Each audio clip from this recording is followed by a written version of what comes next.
G'day. This is a review of the Stihl 1.3 series, let's say, in the Kombi system. So I say 1.3 series if you like, because this could equally apply to if you have an old, this is a 130, this is the previous model. This is not made anymore, but you might find a used one. Or the 131, which is the current model, which I also own. This is the old trusty one. I've had this one for, as best as I've been able to figure, well over 10 years at this point. And it has done a massive amount of work and is still going. So this is a review as best as the Stihl KombiSystem as I can seek to outline it. So I've been a tenured user of the Stihl KombiSystem. My first introduction to the Kombi system was I needed to buy a new brush cutter, and at the time the option of, I was maintaining my house yard and I wanted some additional implements. I was looking at an edge trimmer because I had kikuyu lawn at the time at that house. I wanted to be able to brush cut out at the farm. We only had a little place at that point in time. And I wanted to do a few other bits and pieces to use in the veggie garden, and we had trees along our fence line and I wanted to trim them as well. So walking into Stihl, they had the Kombi system. It wasn't long released by the time I had bought it.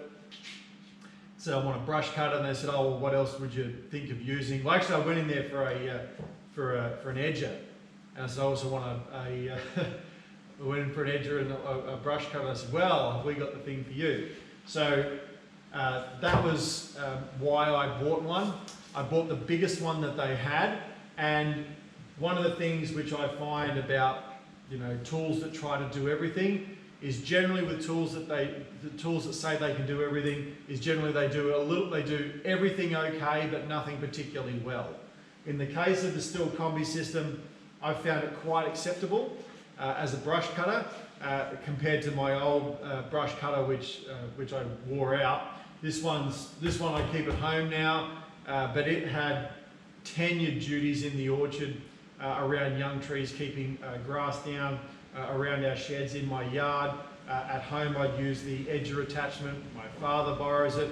I have the tines for tilling my vegetable garden, and it's been great.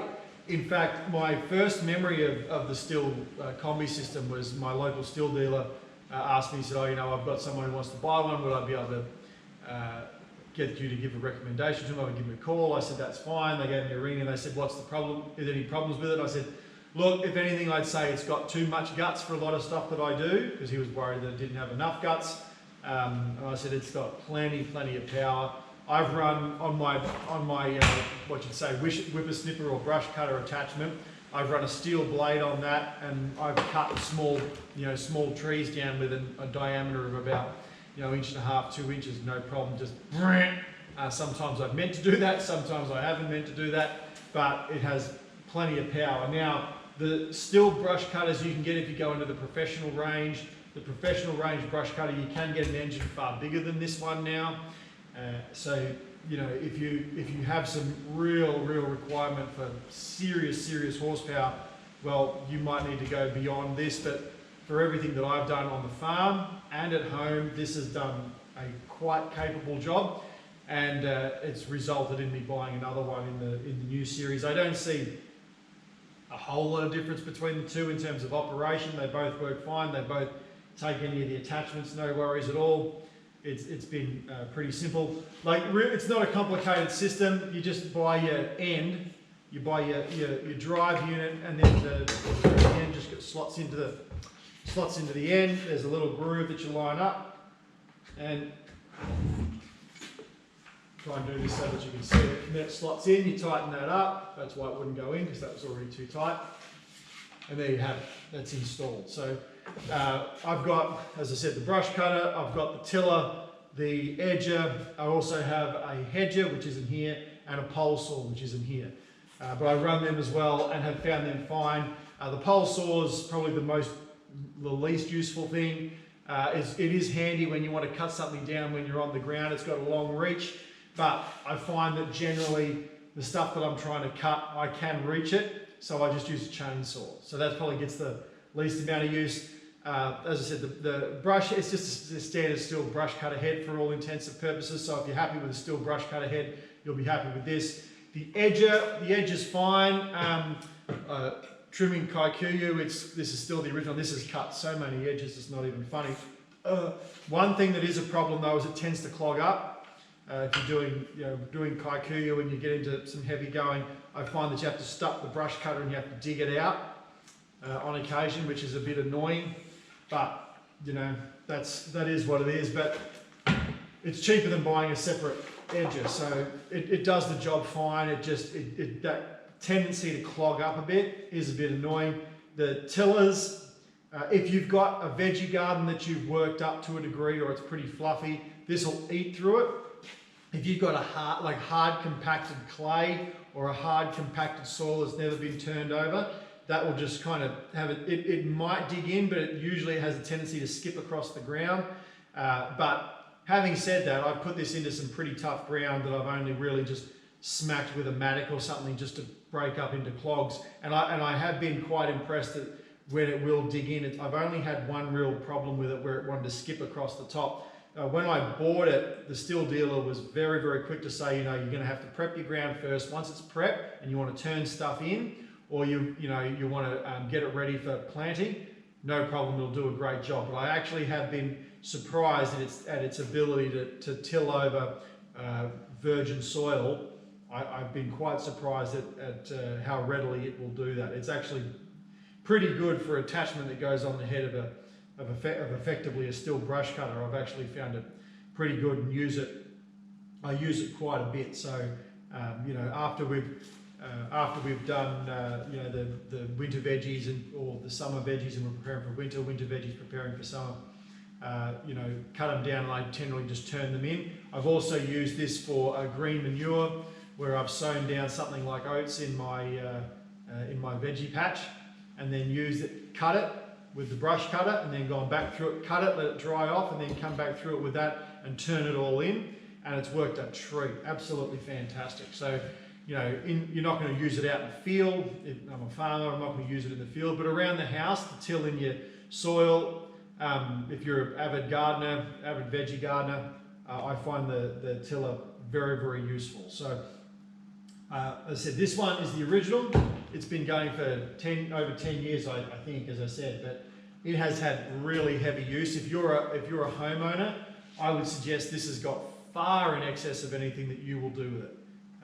It really has done a lot of work, and it's been great. The downsides with it, I believe aftermarket you can get the wide handle, the wide handlebars type arrangement for the brush cutter. It doesn't come with that. You can use that to hold it, you got it strapped on. You can use the standard handle. The wide handles are more comfortable if you're going to brush cut on it all day, and there are times multiple times when I've been on this thing all day, and the more traditional commercial arrangement with the big wide handlebars would be preference to me rather than the little handle, but I have never sought to amend that. As I said, in the aftermarket you can do that. I've just never done it.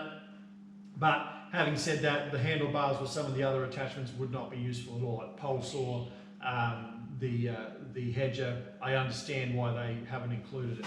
So that's the downside. This is the handles all rotted out, like the rubber around the handle. It's fine, but it's all kind of rotted away. It needs replacing, so that's probably on the to-do list. That's a bit of a problem. Don't leave fuel in it, but that's true of any two-stroke. It'll get hard to start if you leave fuel in it. And with a brush cutter, you can be tendency, if you're like me, to just quickly cut your stuff down, hang it in the shed, and you're using it through summer quite regularly, to leave fuel in it. Then that last time you leave fuel in it, and then you don't use it again for some time, and it takes ages to start, and you got to clean out the system. That's not a knock against it. That's pretty much true of any two-stroke. Don't leave fuel in it. But it hasn't broken anything. I learned the lesson when I bought it. They gave me a homeowner cord for the whippersnipper attachment, and it wasn't enough. I find that I have to use the heaviest stuff that Stihl makes because it's just got so much power. You just use so much of the cord because it's always breaking. So, you know, and I do expect a fair bit of it, but I've found that I do have to, you know, if you want to use traditional cord rather than a steel cutter, then, you know, you do need to keep that in mind. It is quite a powerful unit. So why would you buy it? If you were just looking for a brush cutter, and that's all you were ever going to do, you wouldn't buy one of these. You just buy the brush cutter. The range is far more broad, engine size, length, configuration. You just pick the brush cutter that suited you. If you had a need for multiple tools, well, you know, this is a great option for you. And really, in my opinion, I don't find the performance of the tool really diminished in any significant way by having to be able to swap the heads over. Does it do everything as well? Look, I used to have an Atom edger. If you're in Australia, you'll know what that is. An Atom edger, and I don't actually find it, you know, that was a little easier to use just because of its configuration, more like a trolley, whereas this is slung over your shoulder and you got it. But it's not significantly more difficult to use. The only thing that's a downside with that is its tendency to clog up. But you know, it's not a big deal. The speed tiller is great. If you were going to buy a little rotary hoe, that's going to be far in excess of this. But again, a little rotary hoe is going to give you a little bit more beans, a little bit more capacity to munch stuff up than this will. The hedger attachment, that's a distinct saving if you wanted a hedger, and same with the pole saw. You know, to have one motor with different attachments is a big plus. The downside is if you were a contracting business or something and you needed multiple tools going at once, so you said, well, you know, I send someone out for a job, or if you're like me and you're a farmer and you say, I want someone on a brush cutter and I want someone on a hedger or a pole saw. Well, if you have this and you only have one of them, well, maybe it was worthwhile buying two bits of equipment so both people can be going at once. So there could be a downside to it. For my purposes, I find it fine, and the ability to swap over different heads I think is quite a good plus. The thing that got me over the line initially was if I had a look at the same size engine in a brush cutter. So the engine and the brush cutter head, it was only about $100 and change to get the KombiSystem as opposed to just the brush cutter. So it seemed to me like that $100 premium to open up the other options in the KombiSystem range seemed like a worthwhile expense. And the range has distinctly got bigger since I bought it all those years ago. Like you can get things like blowers and stuff to put on the end. I don't know how that goes. I don't use leaf blowers, but you can do that. You can put one of them on the end of it. So there's a whole bunch of additional bits and pieces and attachments you can put on the end of them now, which might make the purpose of your purchase even more compelling. But if you were a single person looking at this for home use, I would suggest the 130 might be a little bit more than you need. You know, if you wanted to run a sweeper or the tines, yeah, maybe you want the bigger engine. But if you're edging and you're maybe doing a little bit of hedging and some whippersnipping, you probably don't need one this large. You could probably get one that was a bit smaller, in my opinion. But then again, if you've got the power, you can use it. Whereas if you don't have the power and you just don't have enough grunt to move the attachment that you've plugged into it, well, then you've got no option. So you have to weigh that up. But it is quite powerful. I have not found the power lacking at all, and that's using it for all intents and purposes what many people would call commercial conditions. So for what it's worth, that's my review of the KM130 and 131. As I said, I own a 131 now as well. Still have been quite good to use over time, which is the other reason why I bought Stihl. Not every Stihl product I've ever owned has been great. My previous chainsaw to my current one was just an absolute nightmare. I couldn't stand it. I was very glad when I changed it over. That was a Stihl product. My pruning saws are Stihl, and I find them very, very good. So I stick with them. But as I said, not every Stihl product I've good, but that I've had has been great. But this is a product that I